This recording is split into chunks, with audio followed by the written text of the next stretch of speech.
Hello, everyone, and welcome to week number 5 for Human Resource Management.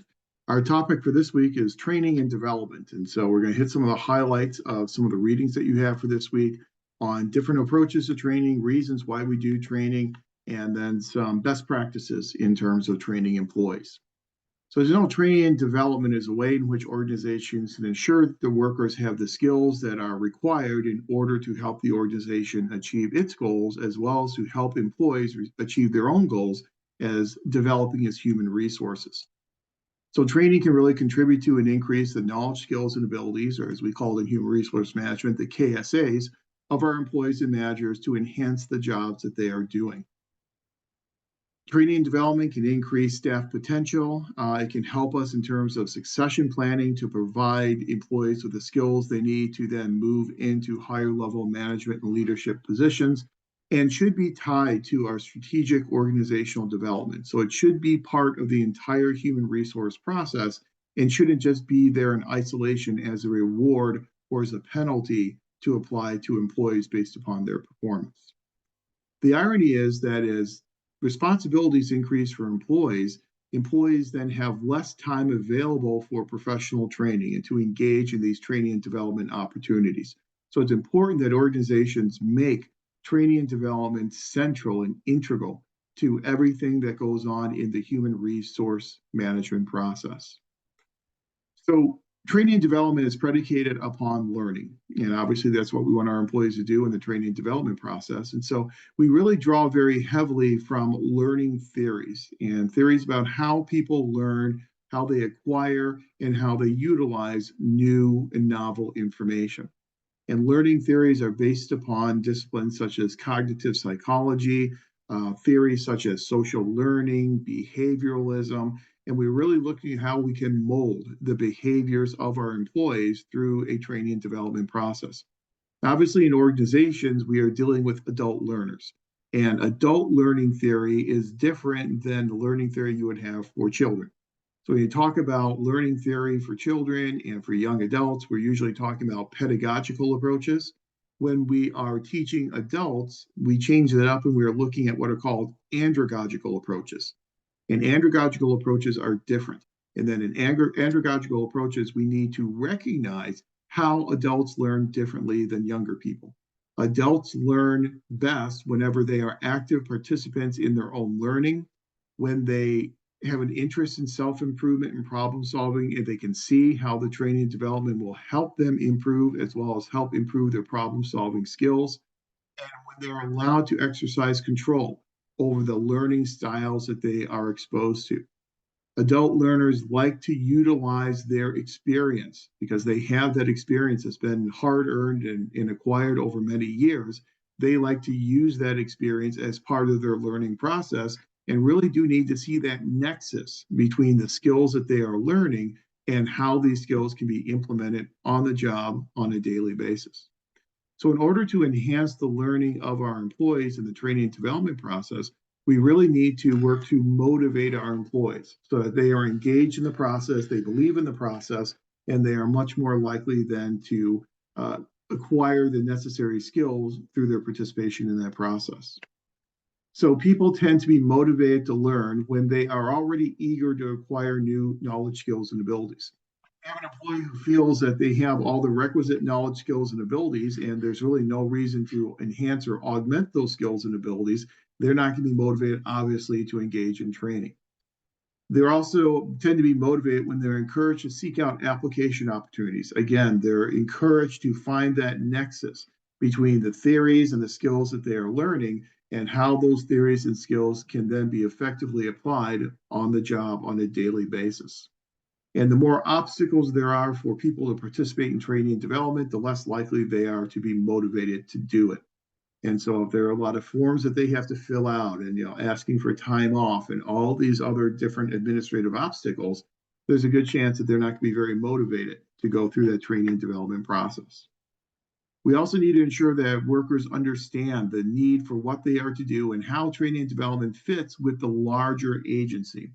So people tend to, motivational theory tells us people tend to be more motivated when they can see what their role is in the organization and they can see how their activities contribute to the greater good, the larger goal of the organization itself. Same type of thing here. They need to see how these training and development opportunities, because training and development will take time, it will take effort on the part of employees. They need to know how that effort is going to fit in with the larger agency and the goals of that larger agency. We also have to have management support. Management needs to be willing to provide the skills necessary to allow employees to achieve their goals. In leadership theory, there is this theory known as path goal theory. And in path goal theory, effective leaders are able to help their employees develop their own goals and then make clear what that path is and remove the obstacles in the path toward achieving that goal. If employees can see that training and development contributes to the path toward achieving their goals, then obviously they're going to be more motivated to participate and get something out of this training and development process. Training and development needs to be relevant, and employees need to see it as being relevant to what they are doing in their specific tasks or for addressing some specific problem at hand. If they are unclear about the relevance of the training, then obviously they're going to lose motivation. Effectiveness requires that the new knowledge be transferred readily into the workplace. Again, that is finding this nexus between the training and what is going on a daily basis in the organization.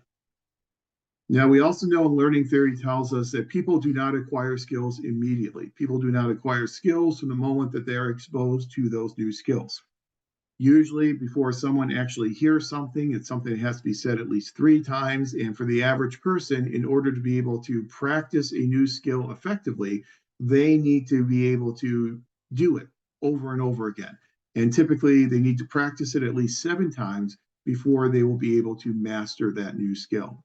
So you can't expect that we just send someone to a training workshop for an hour one day and then expect that they're going to have a huge change the way in which they're doing their job. It's going to take them some time to practice and actually really get a handle on these new skills that they have been introduced to. Feedback is very important, obviously, in the learning process. It's important that feedback is immediate, that it's direct, and that is positive feedback. That immediate and direct feedback will help guide the activities toward the correct goals that they need to be achieving and will support people in the mastery of those new skills that they are acquiring. Typically, positive feedback is usually very helpful for reinforcing actions. Negative feedback is usually more helpful for arresting actions. So if we have actions that they're engaging in that are positive, that help us achieve our goals, we want to reinforce those. That's where you get this positive feedback. It's very similar to the theory of operant conditioning. And then in operant conditioning, we provide reinforcements through feedback, and those feedback reinforcements can then hopefully cement a positive type of behavior and then will help extinguish a negative behavior. And so operant conditioning is a major part of that type of learning and training and development. We have to be strategic in the way in which we do training and development. It serves a variety of very strategic purposes within our organization. Training and development can support performance of individual employees and performance of the organization. It can help us in terms of mitigating and minimizing risk in our risk management process, and it can help us build human resources and human capital. So training and development, we can do all those things if we can help existing staff adapt to their new tasks, if we can assist new employees through the onboarding process to get them up to date on the unique procedures and the standards of the organization, and most notably the organization's culture, because new employees will probably not know that organization culture, and so that's something they can get through their onboarding and their training process. Training can also help us confirm that employees know all new laws and procedures and knowledge. Laws, as we know, policies change all the time. And so we need to stay abreast of those changes in policy. We get that through training. If you ever had training offered to you by your employer, then you know what that's like. That you oftentimes will have annual requirements for doing this training again. So you might have sexual harassment training, or you might have workplace safety training. And you may say, well, why do I have to do it again? I just did it last year. Well, because laws and policies change sometimes on an annual basis. and ensuring that personnel and jobs critical to the organization's performance are performing in satisfactory ways to make sure that they are still contributing in positive ways to the goals of the organization. Using training and development as a tool to ensure that desirable employees and managers stay current and committed to their organization. Training and development can enhance the commitment of employees to the organization because it can show employees not just what the organization values and the types of behaviors the organization values, but it can also show employees that the organization cares about them and that the organization wants to provide them with these professional development opportunities to help them develop as human resources to achieve their individual goals, which, as we know from human resource management theory, those individual goals are oftentimes just as important as the goals of the organization. And it also allows us to establish this uniformity of KSAs, knowledge, skills, and abilities, to make sure that everyone has the knowledge, skills, and abilities consistent with what is needed to help the organization in moving forward and achieving its goals. So what strategies do we tend to use in training and development? There are several strategies we can use, both in-house as well as out-of-house types of training strategies. One is on-the-job training and coaching programs that obviously will be done within the parameters of the organization, within the parameters of the daily job. Mentoring programs, a lot of organizations have those mentoring programs to help people get acclimated to the organization, but then also to help them grow and develop in their time in the organization. And those mentoring programs have been shown to greatly increase employee retention rates. Doing in-house seminars, doing these seminars in-house, which are oftentimes less costly than sending people away to external training. Today, in the post-COVID world, if we are in a post-COVID world, a lot of web-based learning and a lot of our training is done through online types of training modules. Using innovation and developmental hubs in centers, professional conference attendance, paying for people to go to those professional conferences outside the organization, doing simulation and role playing. It's a very important part of training these days, is allowing people to actually play a role and actually put themselves in these situations so that they know how to react if they actually face a situation while on the job in the organization. And then your traditional formal classroom education. So there are a lot of different approaches. Each approach has its advantages and disadvantages, which you will read about this week.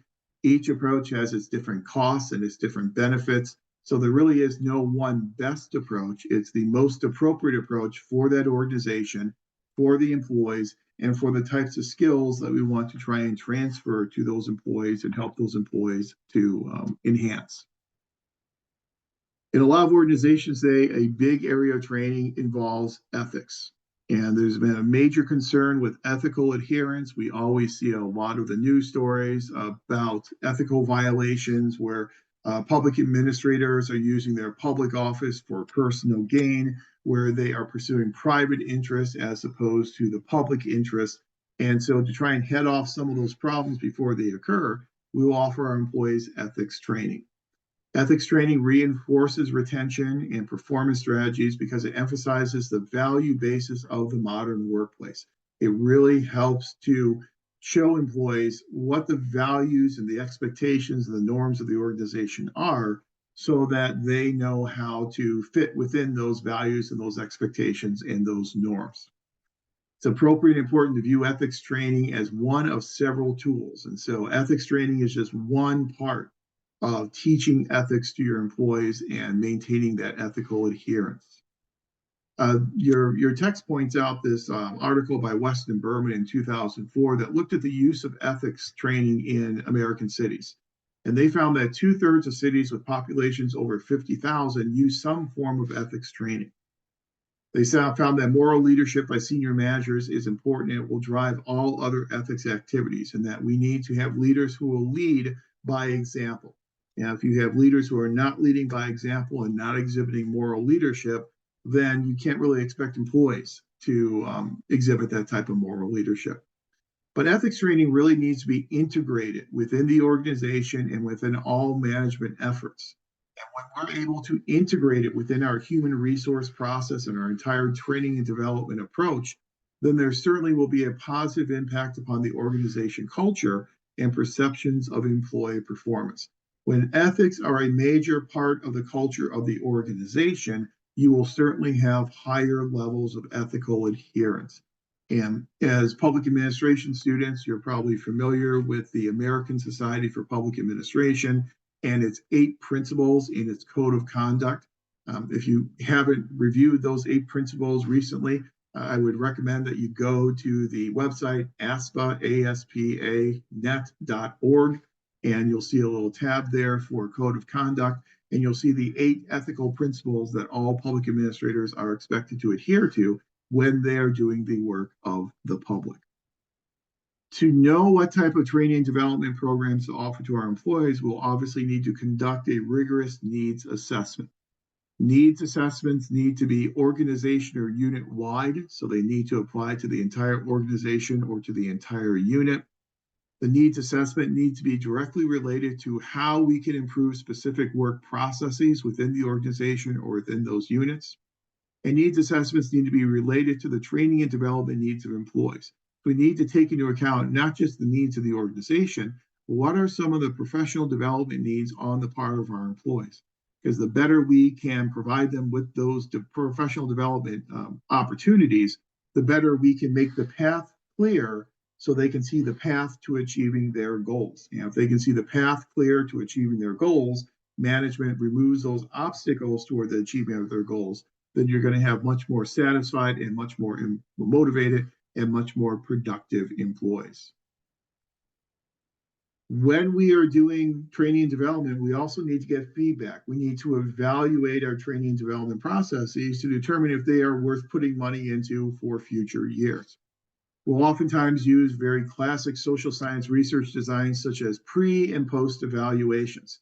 So we'll use a pre and post test. Now, the type of pre and post test you use will depend upon your purpose of the training. So if it's training that all members of the organization must receive, then you're doing a single group pre-test, post-test type of research design. If, however, this is training that is only to be received by certain members of the organization, that then allows you to use a more control group design, where you would have an experimental group of those who participated in the training, and then a control group of those who did not participate in the training, do a pre-observation, do a post-observation, and then you could see the true impact of that training for those individuals who received that training. So it can be very program evaluation in our approaches to how we evaluate the efficacy of our training. We can also use more subjective assessments of the training seminars that we have provided. In those subjective assessments, we can ask people who participated in those training opportunities what they thought about the training, how applicable they thought the training was the training too time-consuming? They can answer all those questions in a little bit more of a subjective way. Those types of assessments by employees, as well as assessments by managers, can really help us improve the type of training development opportunities that we are offering. There is a limitation, as always, anytime we do any type of survey research and we're obtaining information on the perceptions of employees or the perceptions of managers. There's always some possibility for measurement error. We sometimes have what we call the halo effect, where employees will give high ratings to their trainers and to the evaluation, focusing more on the way in which the training was delivered as opposed to the actual nature of the content and the usefulness of that material. So sometimes our assessments just measure how well the training was delivered rather than the types of skills that were offered in that training process. The training and development that you'll read about and discuss this week is really all about becoming part of the entire human resource management process. Training and development can be applied early on in the career of an employee when they are onboarded into the organization to acclimate them to the organization culture and the norms and values and expectations of the organization. It can also then be used in terms of promotional opportunities to provide employees the skills that they need to move into higher levels of leadership and management, which can then serve for providing them the skills they need to be part of the succession plan, so that you can make sure that you have well-skilled employees who are ready to move into positions when they are vacated by departing or retiring leadership and management. Obviously, we can use training and development as a follow-up to the performance appraisal process. And in our next week, we will talk about performance appraisal. But performance appraisals can point out deficiencies in performance. those deficiencies in performance can then be rectified or at least mitigated through exposure to training and development programs. And when you're working with career civil servants, we know that career civil servants have certain civil service protections so that if they do have a subpar performance evaluation, you cannot discipline or sanction or terminate an employee based upon one poor performance appraisal. That if there is a poor performance appraisal, you have to identify the elements of that performance that were not up to standard expectations. And then you have to tailor training and development opportunities for that employee to help them augment and enhance their skills. And then you have to conduct a future performance appraisal to see if that training and development help mitigate those performance issues. Sometimes if those performance issues were not mitigated and that performance appraisal result is still subpar, then you may have to provide additional training and development opportunities. And it's very much of an iterative type of process. And you really need to document subpar performance and then the availability of training that's provided to those employees. And you really cannot get to the point of terminating a career civil servant until you can document that the subpar performance has not changed and it has not been altered with the provision of all these training and development opportunities. So training and development really need to be integrated within the entire framework of your human resource management process. But again, these are just some of the highlights that you'll cover this week as we talk about training and development. A lot of the details you will find in your readings, and then you'll be able to expand upon some of those details in some of the assignments that you have for this week. I will follow up this video as I do every week with a brief video on some of the assignments that you'll be doing this week. We'll go through some of the details of those assignments so everyone knows exactly what they will be doing. Hope this video was helpful, and I hope you have a good week number 5. Any questions, as always, feel free to reach out to me. Otherwise, have a great week.